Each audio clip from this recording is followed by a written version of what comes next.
بسم الله الرحمن الرحیم. السلام علیکم شاگردان نهایت عزیز. خدا کنه همتون خوب، صحتمند و سرحال باشید و همتون خوش آمدید میگم به صنف نهم تعلیم و تربیت اسلامی. و شاگردان که در صنف ما حضور دارن هم خوب و صحتمند باشن. خوب هستین شاگردان؟ بله. خوب.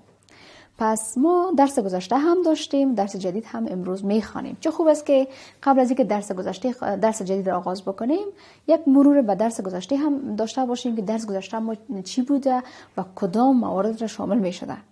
بسیار خوب. و در قسمت درس به شما یک فعالیت خانگی هم داده شد که او فعالیت را انجام دادید؟ بله. بسیار خوب. در قسمت آخر درس این فعالیت شما دیده میشه و ببینیم که شما چقدر از درس گذشته برداشت خوب کردین و به سوالای من جواب دادین. بسیار خوب. برای حمایت از ما چینل بیگم اکادمی را سابسکرایب کنید و سپس زنگوله را فشار دهید تا به تمام ویدیوهای درسی ما دسترسی داشته باشید و از آنها مستفید شوید.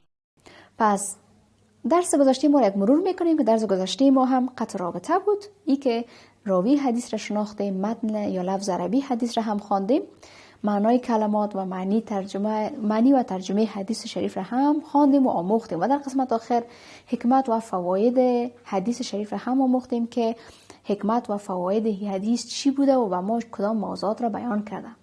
ای که انسان نباید قطع رابطه بکنه با کسی و اگر قهر در بین وجود داشته باشه یا دو نفر مسلمان با هم قهر باشن، بیشتر از 3 روز این قهرشان دوام پیدا نبکنه و حتی بهتر و خوبتر در حدیث شریف لفظ بهتر ذکر شده که هر آن کسی که قهر است با طرف مقابل چه خوب است که تا یک طرف زودتر اقدام بکنه و بر برادر مومن مسلمان خود سلام بکنه تا اینکه عمود جنگ و نزاعی که بین اینها وجود داره از بین بره. و بسیار زیاد تاکید به این شده که رسول الله صلی الله علیه و سلم هم این را اشاره کرده که باید قطع رابطه وجود نداشته باشه. درس گذشته بود و با همون حکمت‌ها و فواید را که ما خواندیم، واقعا از درس گذشته ما موضوعات بسیار زیاد خوب نو را آموختیم و این که چرا انسان باید قطع رابطه نکنه هم در مورد فهمیدیم. خوب است که درس جدید ما را آغاز بکنیم و درس جدید ما کدام موارد را شامل میشه و چی موضوعات را ما امروز در درس جدید ما میخوانیم.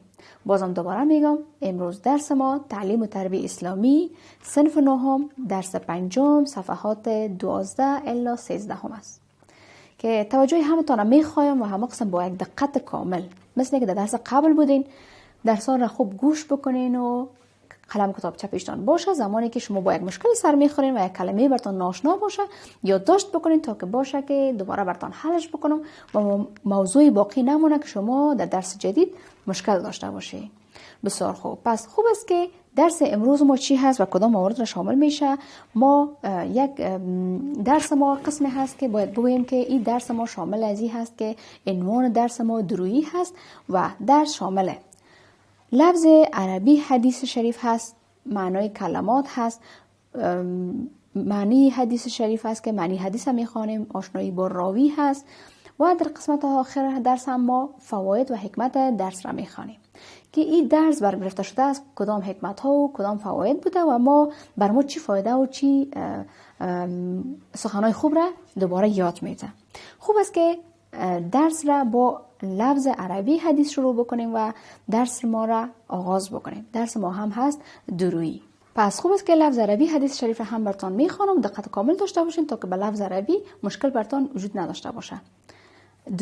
درویی هست. بسم الله الرحمن الرحیم. عن ابی هریره قال قال رسول الله صلی الله علیه و سلم تجدون شر الناس یوم القیامه ذل وجهین الذي یأتی هؤلاء بوجه و هؤلاء بوجه متفق علیه. دوباره براتون حدیث شریف را میخوانم، دقت کامل داشته باشین.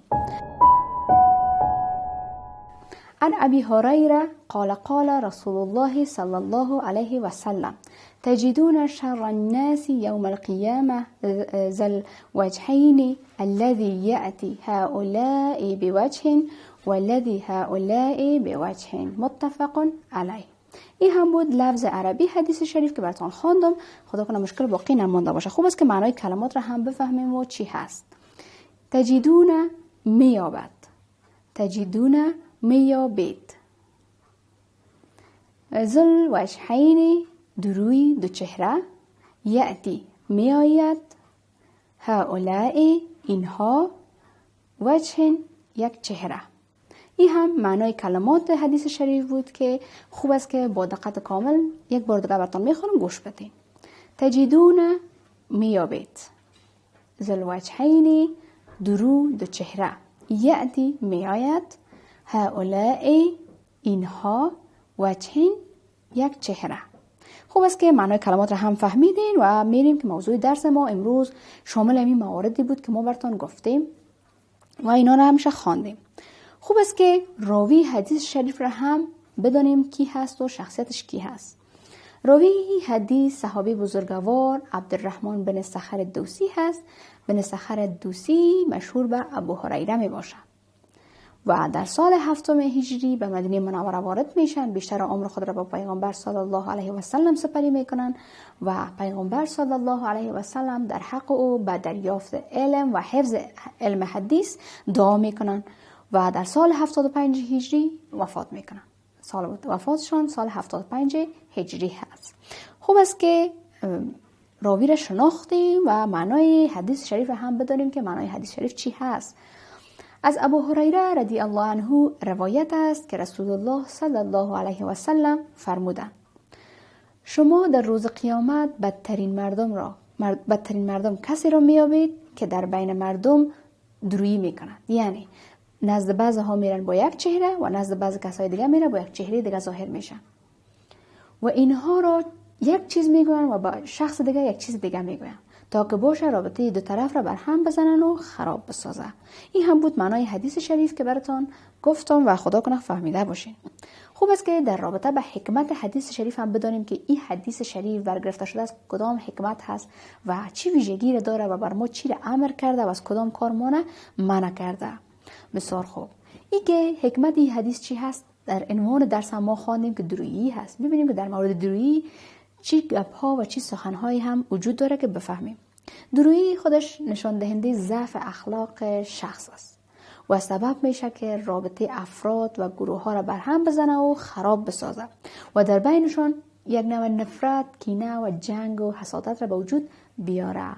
حوادث و حتی خونریزی هایی در این مورد هم صورت میگیره و اشخاصی که بین خود درویگی میکنن، اختلافات، جنگ و قهر اینها هم بسیار زیاد هست و رسول الله صلی الله علیه و سلم از این عمل منع کرده و گفته که انسان های درو نباشی. بسیار خوب است که حکمت حدیث هم فهمیدین و یاد گرفتین. خوب است که در قسمت فواید حدیث شریف هم براتون بگویم که این فواید حدیث چی فواید را داره و ما کدام موارد را امروز در فواید حدیث میخوانیم. بسیار خوب. فواید حدیث شامل موارد ذیل هست که بدترین مردم در روز قیامت انسان‌های درو هستند، درویه و دو چهره هستند و مسلمان باید جرأت داشته باشه که امو گناهکار به گناهش یعنی بگویه که اینی مشکل تو داری و اینی گناه را انجام دادی. بدترین مردم در روز قیامت انسان‌های دروست یعنی چی؟ خوب است که را بفهمیم و واضح تر باشه. درویی نوع نفاق، دشمنی و فریبکاری است. خود درویی بودن به معنی نفاق، فریبکاری هست و مسلمان باید از درویی، از اینکه درویگی بکنه در بین یک دیگه و بسیار زیاد پرهیز بکنه و خود را نگه بداره. بسیار عمل زشت و بد هم گفته شده و مسلمان باید جرأت متوجه نمودن گناهکار را به گناهش داشته باشه. یعنی چی؟ زمانی که ما گناه یک انسان را میبینیم او را برملا نسازیم، بر همگی بگوییم که اینی گناه را انجام داده و همگی از راز از او از گپ از او خبردار بسازیم. نه. خوب اصل گپ ای هست که با خودش در میان بگذاریم و برش گفته شود که اینی کار را که تو کردی گناه هست و کوشش نکن که دوباره این کار انجام بدی. یعنی جرأت از این داشته باشین برای مسلمان بگیم که این کارت خطاست و بتونه اون شخص خطای خود را جبران بکنه و از اون گناهایی که کرده را پس به درگاه خداوند متعال توبه بکنه. یعنی انسان‌های درو نباشیم و موارد هم وجود داره که براتون تمام موارد را صحبت کردم. مریم جان سوال دارم. سوال چیست مریم جان؟ استاد چرا مردم ها درویی هستند؟ بسیار خوب. مریم جان سوال میگن که مردم چرا درویی هستن؟ مردم چرا درویه هستن یا درویی هستن؟ بسیار خوب سوال کردی مریم جان. حالا گوش بگو که جواب سوال تا برتم. گفتیم که درویگی به خاطر از این صورت میگیره که مردم در بین یک دیگه جایگاه پیدا بکنن. مثلا چه قسم؟ زمانی که دو شخص بین هم جنگ هستن و قهر هستن، یک شخص دیگه میآید بر این نفر یک چیز میگه و به نفر دیگه یک چیز دیگه میگه، تا ای که امو جا و مقام و منزلت خود در نزد دو نفر محکم بسازه و این دو نفر به هم به جنگ پرته و به نزاع باشه. یعنی اصل و اساس درویه بودن هم امی هست. یعنی میخواه که در بین یک جامعه، در بین یک منطقه، یک خانواده، یک جای بر خود جایگاه پیدا بکنه و دو نفر با هم دیگر در نفاق و در جنگ بندازه. یعنی پیش او شخص یک شخص محترم و خوب باشه، پیش شخص دیگه یک شخص خوب باشه، ولی دو نفر با هم در جنگ میاندازه. مثلا سخن از رو به این میگه، سخن از رو به این میگه، تا که باشه خود را به صورت یک آدم خوب با شخصیت جلوه بده. خدا کنه جواب سوالت هم گرفته باشی مریم جان و جواب سوالت هم واضح بوده باشه. خوب است که ما درس ما را امروز یک جنبندی بکنیم که این درس ما حاوی یا مطالب کدام مطالب را شامل میشه. راوی حدیث را شناختیم، لفظ عربی حدیث را هم براتون خواندم و یاد گرفتین، معنای کلمات را هم فهمیدین که معنای کلمات چی هست و حکمت و فواید این حدیث شریف چی بوده که ما امروز و موضوعی را که خواندیم هم درویی بوده و حکمت فوایدش در این حدیث چی بوده. بسیار خوب. ما در مورد از این خواندیم که درویگی بسیار یک کار زشت و بد هست، نفاق و فریبکاری را به میان میاره و حتی از جمله بدترین مردم ها در روز قیامت افراد درو شمرده شده. کسایی که درویی میکنه بدترین مردم به حساب آمده و مسلمان باید جرأت داشته باشه که گناهکار را به گناهش یعنی متوجه بسازه. یعنی بگوید که اینی کارت زشت بود، اینی کارت بد هست، پس باید تو این کارت را اصلاح بسازی. یعنی او را کار از او را، گناه از او را در جامعه پخش نکنه تا ای که همه مردم گناه را زیاد کرده بره و همه مردم در گناه آغشته شوند. نه، بلکه بر خودش گفته شود که اینی گناه تو وجود داره، پس باید این گناه را مرتکب نشی و خود را اصلاح بسازی.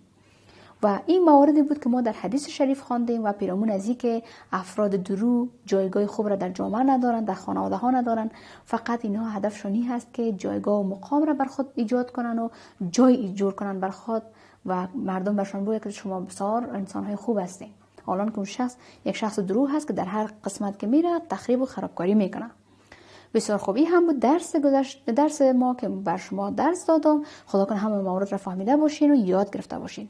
و در قسمت آخر شما یک فعالیت و یک کارخانگی هم دارین که این کارخانگی را روز بعدی در صنف میارین و حل میکنین و مواردی را که شما مشکل داشته باشین او را بگوین تا که اصلاح شود و به درس جدید هم برین. کارخانگی شما این هست، نوشته بکنین. در مورد بدیهای درویی یک مقاله بنویسید. در مورد بدیهای درویی، یعنی یک شخص که درویی باشه چی بدیها را داره را یک مقاله نوشته میکنه. بسیار واضح و ساده. روز بعد در صنف فعالیت‌های شما دیده میشه. خوب است که امروز درس را خوانده باشین و بر روز بعد هم به درس آمادگی داشته باشین. درس امروز همین قدر بود. تا درس بعدی که دوباره بر خدمتتون قرار میگیرم، همه شما را به خداوند پاک میسپارم. قبل از آغاز درس بعدی وقفه کوتاه میگیریم.